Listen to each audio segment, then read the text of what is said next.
কাস্টমারের কথা শুনে আমি যে কি বড় একটা ভুল করলাম। তো এই যে কেকটা তোমরা দেখতে পাচ্ছ, এই কেকটা যে অর্ডার করেছিল সে আমার কাছে প্রথমবার কেক অর্ডার করছে।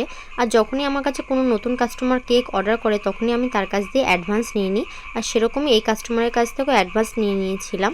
আমি কোনো কাস্টমারকে জোর করি না যে এত টাকা অ্যাডভান্স করো, যার যেটা ইচ্ছা হয় সে সেটাই অ্যাডভান্স করে দেয়। সেরকমই এই কাস্টমারও অ্যাডভান্স করেছিল, আর এটা ছিল ব্ল্যাক ফরেস্ট কেকের মধ্যে। কিন্তু যেদিনকার আমি কেকটা ডেলিভারি দেবো সেদিনকার কাস্টমার আমাকে ফোন করে বলে যে কেকটা যাতে আমি তার ওয়াইফকে আগে দিয়ে দিই, আর সে বাড়ি এসে আমাকে কেকের টাকাটা দিয়ে দেবে। তো যেহেতু আমি তাকে আগের দিয়ে চিনতাম আর আমার বাড়ির থেকে বেশি দূরেও ছিল না তার বাড়ি, তাই আমি তার কথাটা রেখে কেকটা দিয়ে দিয়েছিলাম। আর এই কথাটা শুনেই যে আমি কি বড় ভুল করেছি, সেদিনকার রাতে সে এসে আমাকে পেমেন্ট তো করেনি। সে বলেছিল তার একটু ব্যাংকের সমস্যা হচ্ছে, তাই সে পরের দিন আমার বাড়ি এসে পেমেন্টটা করবে। পরের দিন সে আমার বাড়ি এসে আমাকে বলে যে তার ব্যাংকের টাকা সব কেটে নিয়েছে ইএমআইতে, তাই সে দুদিন পরে আমাকে পেমেন্ট করবে। এই কথাটাও আমি তার রেখেছি, এই কথাটা রেখেও আমি অনেক বড় ভুল করেছি। দুদিন পরে আমি তাকে আবার কল করি, সে বলে যে রাত্রে আমার বাড়ি এসে পেমেন্টটা করবে।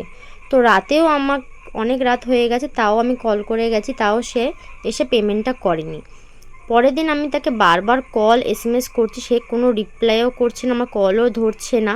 তারপর অনেকক্ষণ পরে সে আমাকে একটা এসএমএস করে বলে যে আজকে শিওর সে পেমেন্টটা করবে, কিন্তু একটু লেট হবে।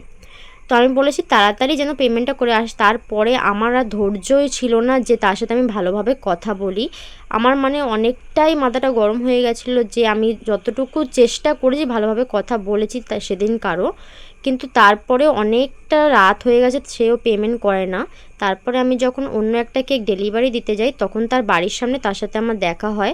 তখন সে পেমেন্টটা করে, কিন্তু 100 টাকা কম পেমেন্ট করেছিল। এবার তোমরা বলো, সে যদি কোনো দোকান থেকে এই কেকটা নিত আমার কাছ দিয়ে না নিয়ে, তাহলে কি সে দোকানে এরকমই করতো? হাফ টাকা দিত আর বলতো পরে দেবে, বা অন্য সময়ও যদি দিত তাহলে 100 টাকা কি কম দিত?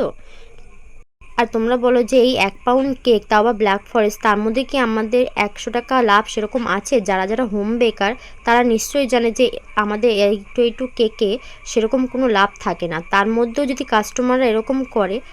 আর এই সব দেখার পরে আমার তো আর কারোর উপরেই বিশ্বাস হচ্ছে না, যাদেরকে আমি চিনি তারাও পর্যন্ত এরকম করছে, তাহলে আমি কি করে সবাইকে বিশ্বাস করে কেকগুলো সেল করব বলো?